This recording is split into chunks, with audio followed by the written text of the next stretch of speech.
comes to your mind when you hear the word marriage? Dreamy ceremonies, smiling couples, maybe a happily ever after. But for most women, this is not the reality. Marriage is everything that comes after this, and often it is not a very pretty picture. Now let's get one thing clear. This video is not about dissing marriage. It is not about telling you to burn the system down. Although, to be fair, challenging patriarchy is always in everybody's favor. But this video is about you and how you protect your peace, your identity, and your autonomy as a woman, no matter what stage of life you're in. And I'm gonna be honest, I was against the institution of marriage for the longest time. If you talk to anyone who's known me for a long time, they'll tell you the same. And honestly, it was because marriage to me looked like a trap, a life where women lost their voice, their independence, their agency. But here is the plot twist. I'm getting married in a few months and I couldn't be happier because this time around, I am walking into it on my own terms with a partner who is on the same bandwidth.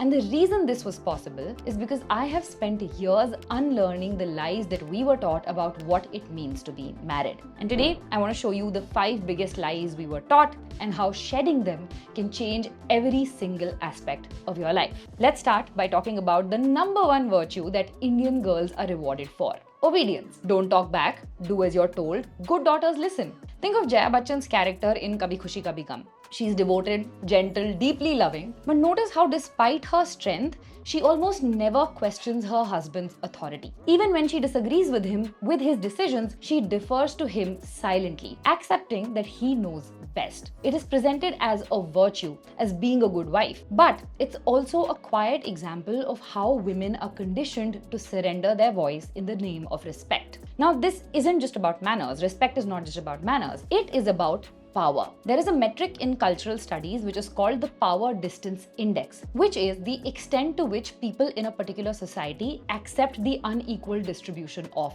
power. India ranks the highest on this index by a margin. This means that we have normalized inequality to such an extent that we stop questioning any sort of hierarchy, whether that's political or personal. And since women are usually at the bottom of the barrel in any society, this makes things even worse for women. As a result, you just see silent acceptance of inequality in almost every single household. Women don't question decisions, they swallow opinions, and they don't challenge authority because that is what is the norm, that is what's accepted. And it is because of this that obedience is second nature in Indian society. Nobody applies their own brains. They just listen to what the authority is telling them and continue with the status quo. This is why we are so far behind in communication, in innovation, and even justice.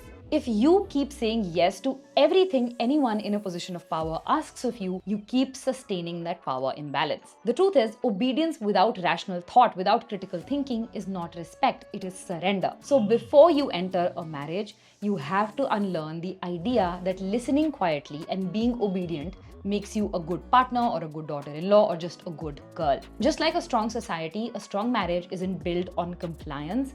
It is built on mutual respect, open dialogue, and the courage to disagree without fear. This brings me to lie #2, financial dependency. Now, this, as you girls know, is one of my favorite points to talk about and one that will probably have the biggest impact on your life: financial independence. Most Indian girls grow up with a silent script, right? Papa will handle the bills now, and then after marriage, your husband, your father-in-law, etc. We are encouraged to learn how to cook, care, compromise, but never how to negotiate a salary or file our taxes or invest. As a result, several women, most women out there, walk into marriage without their savings, without any assets in their name, and without any sense of how to build wealth independently. And if you are someone who says this doesn't happen anymore, you, my friend, have been living a very privileged life. For the rest of the women listening to this, please understand, money is not just a way to pay for nice clothes or to buy stuff for your home. It is power and security. It is the safety net that ensures you are never trapped in a relationship because you can't afford to leave. It is freedom. It is the ability to make choices based on what is right, not what is affordable. And most importantly, it is self-trust. Proof that you can stand on your own feet and shape your future. When you don't have that, Every decision from where you live to how you raise your children is made with somebody else's permission. Now, before you get married, you need to unlearn the idea that handling money is the man's job. Make it your skill. Build savings, learn to invest, create your own safety net, because financial independence isn't just about wealth. It is about living life on your own terms, even when things don't go to plan. And I've already made a couple of videos on this topic, so make sure you go watch them after this one. Coming to lie number 3. Silence to maintain peace. Now, this one again ties back to the first point, but I wanted to speak about this separately because it also ties in with the important concept of boundaries. Indian women, and most women in general, since childhood, are conditioned to keep the peace, not raise your voice, not object against injustice, all in the name of maintaining peace. As if speaking about injustice is what will break the peace and not the injustice itself.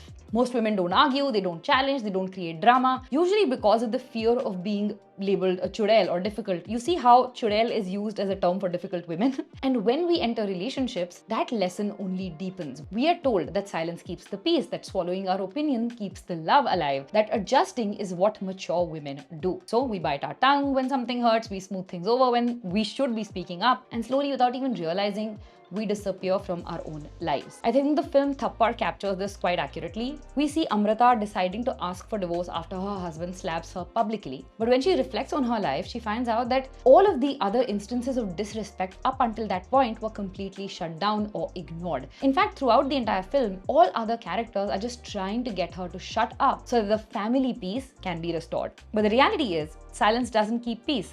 It buries conflict, and buried conflict does not vanish. It festers. There'll be resentment, respect erodes, and soon the relationship just becomes a very one-sided thing. One person is constantly compromising, and the other one is not even aware that something is wrong. Healthy relationships are not built on one-sided love or one-sided compromises. They are built on both people's willingness to communicate. So before you get married, you need to unlearn the idea that peace means avoiding difficult conversations. True peace is not the absence of conflict, it is the presence of honesty. And the more you learn to speak up clearly, calmly, consistently, the stronger and more equal your relationship would become, because that is now what people accept of you. People will teach you how you treat them to teach you. So if in the beginning of a marriage or a relationship, you are the meek person, you will always be treated as a meek person. But if in the beginning you stand up, make your voice heard, you will always be the person who gets that space. Remember that. This brings me to lie number 4, being the good girl.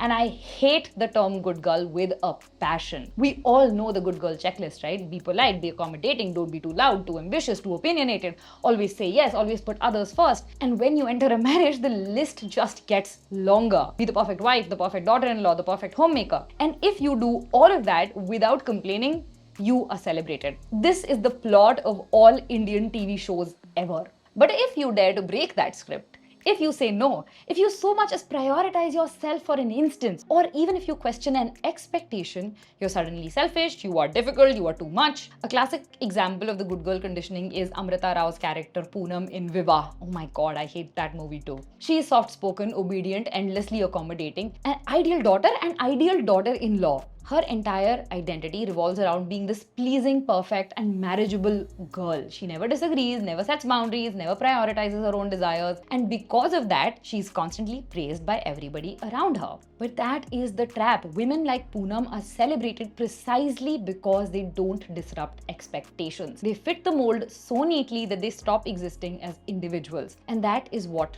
the good girl conditioning does. It teaches women that their value lies in how easy they are to love, not how fully they show up as themselves. But again, the truth is, the good girl label is not a compliment. You need to get it in your brains, okay? It is a form of control. It rewards women for compliance and punishes them for authenticity. It keeps us chasing external validation instead of building inner conviction. And in marriage, that mindset is so dangerous because it trains you to mold yourself into who everyone wants you to be, instead of showing up as who you truly are. So before you get married, you need to unlearn the idea that being good means being agreeable. A healthy partnership does not require you to shrink, perform, or constantly please. A healthy relationship, a healthy marriage, a healthy partnership thrives when you are your whole unapologetic self.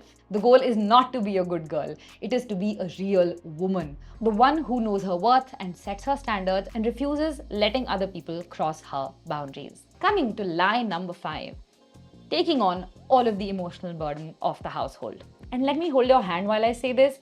If you are the one constantly checking in, calming people down, fixing fights, remembering birthdays, and holding the emotional center of every relationship together, you are not being loving. You are doing unpaid emotional labor. And the reason it feels so normal, as women especially, is because we've been conditioned to believe that this is just our job. This is how women are. My favorite example of this is Tara in Tamasha, right? She supports Ved through his breakdowns, she encourages his passions, she patiently holds space for his messy emotions, and she waits for a really, really long time for him to come back. And nobody bats an eye, right? Because that's what women are supposed to do, right? She becomes the ideal girlfriend because everybody wants a woman like her. But the second that Ved shows up for her at the end of the movie, that too, where he is not even meeting her halfway emotionally, it is treated as this extraordinary act of love. Ki wow, ladka wapas aa gaya. That is the double standard that we live with. When women carry the weight of everybody's emotions, it is invisible. And when men do even the bare minimum, they're celebrated. Since childhood, women are trained to be the emotional caretakers of everybody around them. We learn to sense when somebody is upset, fix what is broken, soothe people's egos, manage tensions, and anticipate everybody's needs before they even say something. And when we get married, again, that conditioning quietly intensifies. We become the peacekeepers in arguments, we become the bridge between families, the emotional support system for our partners. But here is what nobody is telling you. Constantly carrying the emotional weight of a relationship does not make you loving. It makes you exhausted. And worse, it creates an imbalance where one person is doing all of the invisible emotional labor while the other person never learns to show up emotionally. And I see this dynamic in so many marriages. A relationship built on this dynamic eventually stops feeling like a partnership and starts to feel like a one-sided job. So before you get married, unlearn the idea that love means managing everybody's emotions. Love means meeting each other halfway, with both partners learning to self-regulate, communicate, offer support. You are not responsible for healing somebody else. You are responsible for showing up fully as yourself and choosing someone who's willing to do the same. And this finally brings me to lie number 6. Your autonomy is somebody else's responsibility. For generations, women in India have been taught that big decisions, financial decisions, professional, social decisions are best handled by men in their lives. Fathers have a say on what education you get, husbands decide where you live. Even everyday choices like which investments to make or what goals to pursue are often influenced or even outright dictated by somebody else, often the men of the family. And because we're told that our domain is the household, many women never get the chance to build their decision-making muscle outside of the house. Devi's character in English Winglish is such a perfect example of this. She's brilliant at running her home, but the moment she steps into a new environment, whether it is her daughter's school or a foreign country or a classroom, a life which is outside of her familiar orbit, she struggles immensely. Not because she's not capable, but because she's never been allowed to practice autonomy. And that is the quiet tragedy of this conditioning. When your life has always been managed for you, you stop believing that you can manage it yourself. So before you get married, unlearn the idea that someone else should steer the ship. Start making decisions, big, small, whatever it is. Start with small ones, move on to the big ones. Build confidence in your judgment, your choices, and your ability to shape your own life. Because a marriage works best not when one person leads and the other follows, but when two fully autonomous individuals walk side by side.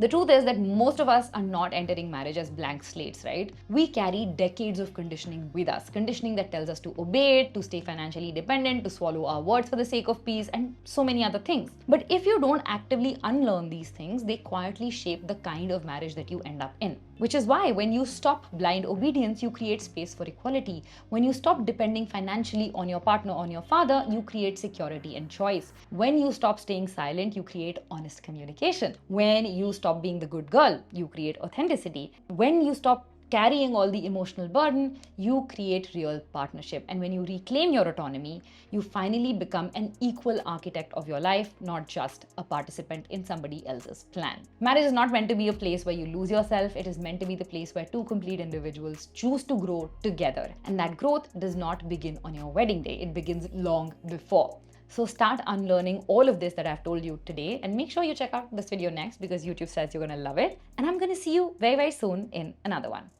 Bye.